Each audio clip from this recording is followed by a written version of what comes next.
We are a week away from the busiest travel day of the year, but AAA expects more people to stay home for Thanksgiving due to the pandemic. KSBY's Rob Schiff has more on how local airports are planning for the holiday.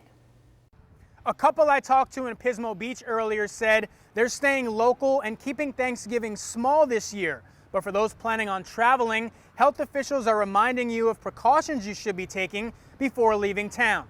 We definitely won't have more than immediate family.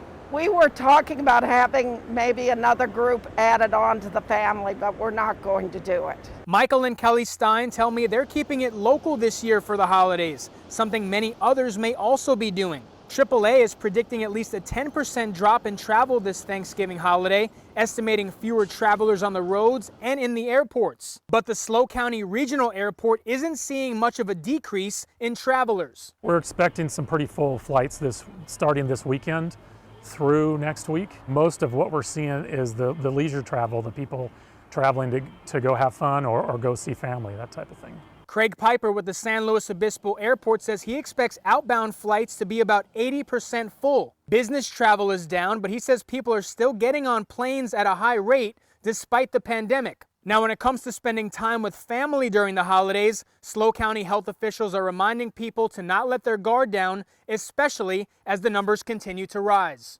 Avoid gatherings of more than 3 households, avoid non-essential travel, and stay close to home as much as possible. Now, Dr. Borenstein also says there's been a backlog of testing because more people are getting tested as they prepare for Thanksgiving. But she says if you don't have symptoms or if you haven't been around anybody with the virus, then she advises you do a self-swab exam if you can. In San Luis Obispo, Rob Schiff, KSBY News. Late last week, Governor Gavin Newsom, along with governors of Oregon and Washington, issued a joint travel advisory. They're urging against out-of-state travel and asking anyone who does to self-quarantine for 14 days.